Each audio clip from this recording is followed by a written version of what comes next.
Hello ಎಲ್ರಿಗೂ ನಮಸ್ಕಾರ. ಬಹಳ ಖುಷಿ ಪಡುವಂತ ವಿಚಾರ ಗೃಹಲಕ್ಷ್ಮಿಯರೇ, ನಿಮಗಾಗಿ ಈ ವಿಡಿಯೋ. ಸೊ 4ನೇ ಕಂತಿನ ಹಣ ಇನ್ನೂ ಕೆಲವರಿಗೆ ಬರಲೇ ಇಲ್ಲ. ತಾರೀಕಾಗ್ಲೇ 19ನೇ ತಾರೀಕು ಆಗೋಯ್ತು, ಇನ್ನೂ ಹಣ ಬಂದಿಲ್ಲ. ಈ ಕಡೆ ಅನ್ನಭಾಗ್ಯದ ಹಣ ಬಂದಿಲ್ಲ. ಏನ್ ಮೇಡಮ್ ನೀವ್ ಬಂದಿ ಹೇಳ್ತೀರಾ, ಆದ್ರೂ 1ನೇ ಕಂತಿನ ಹಣ ಕೂಡ ಬರ್ಲಿಲ್ಲ. ನೀವ್ ಎಷ್ಟೊಂದು ಸೊಲ್ಯೂಷನ್ ಕೊಟ್ರಿ, ನಾವ್ ಅದನ್ನು ಪಾಲನೆ ಮಾಡಿದ್ವಿ, ಆದ್ರೂ ಬರ್ತಾ ಇಲ್ಲ, ಏನ್ ಮಾಡೋದು ಅಂತ ಇವಾಗ ಕ್ವಶನ್ ಮಾರ್ಕ್ ಆಗಿರುತ್ತೆ. ಅದಕ್ಕೇನೆ ಒಂದು ಸೊಲ್ಯೂಷನ್ ತಗೊಂಡ್ ಬಂದಿದ್ದೀನಿ. ಸೊ ವಿಡಿಯೋನ ಸ್ಕಿಪ್ ಮಾಡ್ದಂಗೆ ಕೊನೆವರೆಗೂ ನೋಡಿ. ಇನ್ನು ನನ್ನ ಚಾನಲ್ನ ಸಬ್ಸ್ಕ್ರೈಬ್ ಮಾಡಿಲ್ಲ ಅಂತ ಹೇಳಿದ್ರೆ ದಯವಿಟ್ಟು ಸಬ್ಸ್ಕ್ರೈಬ್ ಮಾಡಿ. ಹಾಗೇನೆ ನಾನು ಮಾಡುವಂತ ವಿಡಿಯೋಸ್ ನಿಮಗೆ ನೋಟಿಫೈ ಆಗ್ಬೇಕು ಅಂತ ಹೇಳಿದ್ರೆ ಅಲ್ಲಿ ಕಾಣಿಸ್ತಾ ಇರೋದಿಲ್ಲ ಬೆಲ್ ಅನ್ನ ಒತ್ತಿದ್ರೆ ನೋಟಿಫಿಕೇಶನ್ಸ್ ಆಟೋಮೆಟಿಕ್ ಆಗಿ ನಿಮ್ಮ ಫೋನ್ಗಳಿಗೆ ಬರುತ್ತೆ. ಆಗ ನಾನು ವಿಡಿಯೋ ಅಪ್ಲೋಡ್ ಮಾಡಿದೀನಿ ಅಂತ ನಿಮ್ಗೂ ಗೊತ್ತಾಗುತ್ತೆ. ಸೊ ಇವತ್ತಿನ ವಿಡಿಯೋ ಬಗ್ಗೆ 4ನೇ ಕಂತಿನ ಹಣದ ಬಗ್ಗೆ ಮಾತಾಡೋಣ. ಇನ್ನು ಕೆಲವರಿಗೆ ಬಂದಿಲ್ಲ, ಕರೆಕ್ಟ್ ಅಲ್ವಾ? ಈಗ ಸರ್ಕಾರ ಏನ್ ಹೇಳ್ತಾ ಇದೆ ಅಂತ ಹೇಳಿದ್ರೆ, ನಾವು ಆಲ್ರೆಡಿ 11,000 ಕೋಟಿ ಹಣನ ಬಿಡುಗಡೆ ಮಾಡಿದೀವಿ. ಅದು ಡಿಬಿಟಿಗೆ ಹೋಗಿದೆ. ಅದು ಆಲ್ಮೋಸ್ಟ್ 6ನೇ ಕಂತಿನ ಹಣ ಬರೋ ತನಕನೂ ಅದು ಸ್ಟೋರೇಜ್ ಆಗಿ ರೆಡಿ ಆಗಿದೆ ಅಂತ ಹೇಳ್ತಾ ಇದ್ದಾರೆ. ಸೊ ಇವ್ರು ಹೇಳೋ ಪ್ರಕಾರ ಈಗ 4ನೇ ಕಂತದ್ದು ಬರ್ಬೇಕಾಗಿದೆ. 5-6ನೇ ಕಂತಿನ ಹಣ ಕೂಡ ರೆಡಿ ಆಗಿದೆ ಅಂತ ಹೇಳ್ತಾ ಇದ್ದಾರೆ. ಆದ್ರೂ ಇಲ್ಲಿ ಕ್ವಶನ್ ರೇಸ್ ಆಗೋದೇನು ಅಂತ ಹೇಳಿದ್ರೆ, ಇನ್ನು ಇವರು 6ನೇ ಕಂತದ ತನಕ ಏನೋ ಹಣ ಹಾಕ್ಬಿಟ್ಟಿದ್ದಾರೆ, ಆದ್ರೂ ನಮಗ್ ಬಂದೇ ಇಲ್ವಲ್ಲ ಅಂತ ಹೇಳಿದ್ರೆ, ನಾನು ಲಾಸ್ಟ್ ವಿಡಿಯೋದಲ್ಲಿ ಹೇಳಿದೆ ನಿಮಗೆ, ಇನ್ನು ಮುಂದೆ ಅದು ಸ್ಪೆಷಲಿ ಈ ಡಿಸೆಂಬರ್ ಮಂತ್ ಅಲ್ಲಿ ನಮಗೆ ಕೊನೆಯದಾಗಿ ಒಂದು ಬಹಳ ದೊಡ್ಡ ಅವಕಾಶ ಸಿಕ್ಕಿರುವಂತದ್ದು. ಏನು ಅಂತ ಹೇಳಿದ್ರೆ, 1ನೇ ಕಂತಿನ ಹಣ ಯಾರಿಗೆಲ್ಲ ಬಂದಿಲ್ಲ, ಇದೇ ಡಿಸೆಂಬರ್ ತಿಂಗಳ ಒಳಗಡೆ 1ನೇ ಕಂತಿನಿಂದ 4ನೇ ಕಂತಿನ ಹಣದವರೆಗೂ ನಿಮ್ಗೆ ಮನೆಗೆ ಬಂದು ಹಣ ತಲುಪುತ್ತೆ. ಯಾವ ರೀತಿ ತಲುಪುತ್ತೆ, ನಾವೇನ್ ಮಾಡ್ಬೇಕು ಅಂತ ಹೇಳಿದ್ರೆ, ಸಿಂಪಲ್ ನಿಮ್ಮ ಡಾಕ್ಯುಮೆಂಟ್ಸ್ ಗಳನ್ನ ಎತ್ಕೊಂಡು ಹೋಗಿ ನಿಮ್ಮ ಗ್ರಾಮ ಪಂಚಾಯಿತಿ ಅಥವಾ ನಿಮ್ಮ ಅಂಗನವಾಡಿ ಕೇಂದ್ರಗಳಿಗೆ ಹೋಗಿ ಅದಾಲತ್ ಅಂತ ಹೇಳಿ ಹೊಸದಾಗಿ ಒಂದು ಕಾನೂನ ತಗೊಂಡ್ಬಂದಿದ್ದಾರೆ. ಈ ಒಂದು ಇದ್ರಲ್ಲಿ ನಮ್ಗೆ ಹಣ ಬಂದಿಲ್ಲ ಅಂತ ಹೇಳಿ ನಾವು ವಾಯ್ಸ್ ರೇಸ್ ಮಾಡಿದ್ರೆ, ಈ ಆಶಾ ಕಾರ್ಯಕರ್ತೆಯರಾಗಿರ್ಬೋದು ಅಥವಾ ಕರ್ನಾಟಕವನ್ನಾಗಿರ್ಬೋದು ಅಥವಾ ರೇಷನ್ ಡಿಪೋದವರೇ ಆಗಿರ್ಬೋದು, ನಿಮ್ಮ ಮನೆಗೆ ಬಂದು ಯಾಕೆ ಬಂದಿಲ್ಲ, ಯಾಕೆ ಪೆಂಡಿಂಗ್ ಆಗಿದೆ, ಏನೆಲ್ಲ ಡಾಕ್ಯುಮೆಂಟ್ಸ್ ಪ್ರಾಬ್ಲಮ್ ಆಗಿದೆ ಅಂತ ಹೇಳಿ ಕಂಪ್ಲೀಟ್ ಆಗಿ ಕ್ರಾಸ್ ವೆರಿಫಿಕೇಶನ್ ಮಾಡ್ತಾರೆ. ಮಾಡಿ ನಿಮ್ ಜೊತೆಗೆ ನಿಮ್ಮ ಬ್ಯಾಂಕ್ಗೂ ಕರ್ಕೊಂಡು ಹೋಗ್ತಾರೆ. ಬ್ಯಾಂಕ್ಗೂ ಕರ್ಕೊಂಡೋಗಿ ಬ್ಯಾಂಕ್ ಅಲ್ಲಿ ಏನಾದ್ರು ಪ್ರಾಬ್ಲಮ್ ಆಗಿದ್ಯಾ ಅಂತ ಹೇಳಿ ಕೂಡ ಚೆಕ್ ಮಾಡ್ತಾರೆ. ಸೊ ಹಾಗಾಗಿ ಮನೆಗೆ ಬಂದು ಎಲ್ಲಾ ಕೆಲ್ಸನೂ ಮಾಡ್ತಾ ಇದಾರೆ, ಮಾಡ್ಕೊಡ್ತಾರೆ ಸರ್ಕಾರದವ್ರು ಅಂತ ಹೇಳಿದ್ರೆ ಟೆನ್ಷನ್ ಯಾಕೆ ಅಲ್ವಾ? ಸೊ ಪೀಸ್ ಆಗಿರಿ, ಹಣ ಬರುತ್ತೆ.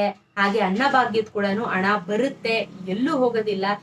ಏನ್ ಮೇಡಮ್ ಮೊನ್ನೆ ನ್ಯೂಸ್ ಅಲ್ಲಿ ನೋಡಿದ್ವಿ, ಏನೋ ಸಿದ್ದರಾಮಯ್ಯ ಅವರು ಕಾಸು ಕೊಡಲ್ಲ ಅಂತೆಲ್ಲ ಅವಾಜ್ ಆಗ್ತಾ ಇದ್ರು ಸೆಷನ್ ಅಲ್ಲಿ ಅಂತ. ಅದೆಲ್ಲ ಮಾತುಕತೆಗಳಿರುತ್ತೆ. ಹಂಗಂತ ಅವ್ರು ಕೊಟ್ಟಿರೋ ಮಾತನ್ನ ನಡೆಸ್ಕೊಳ್ದಿರೆ ಹೋದ್ರೆ ಮತ್ತೆ ಸರ್ಕಾರ ಬೆಳೆಸಿ ಇಷ್ಟು 4 ತಿಂಗಳು ಕೊಟ್ಟಿದ್ದಾರೆ ನಿಮಗೆ ಹಣನ, ಇನ್ನೊಂದ್ ತಿಂಗಳಿಗೆ ಹಿಂಗ್ ಮಾಡಿದ್ರೆ ಹೆಂಗೆ ಅಲ್ವಾ? ನಂಬಿಕೆ ಇರಬೇಕು. ಲೇಟ್ ಆದ್ರೂ ಹಣ ಖಂಡಿತವಾಗ್ಲೂ ಬಂದೇ ಬರುತ್ತೆ, ಟೆನ್ಷನ್ ಮಾಡ್ಕೋಬೇಡಿ. ಸೊ ಇದೊಂದು ಗುಡ್ ನ್ಯೂಸ್ ಆಗಿತ್ತು, ಓಕೆನಾ?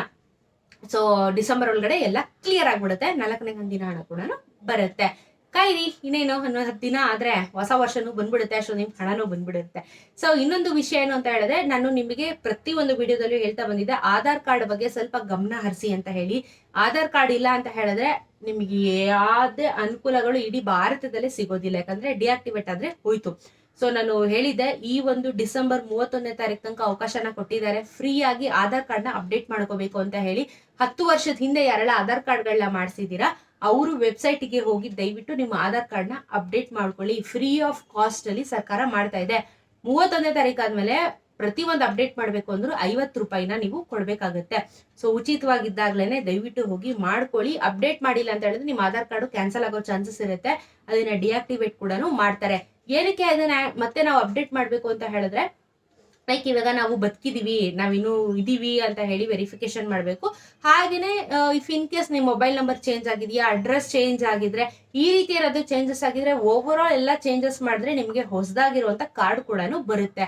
So Aadhaar card basic documents ನಮ್ಮ ಭಾರತೀಯರಿಗೆ. ಪಾಸ್ಪೋರ್ಟ್ ಹೇಗೆ ಇವಾಗ ಆಧಾರ್ ಕಾರ್ಡ್ ಕೂಡ ಹಾಗೆ ಕಂಪಲ್ಸರಿ ಡಾಕ್ಯುಮೆಂಟ್ ಆಗಿ ಹೋಗಿರುತ್ತೆ.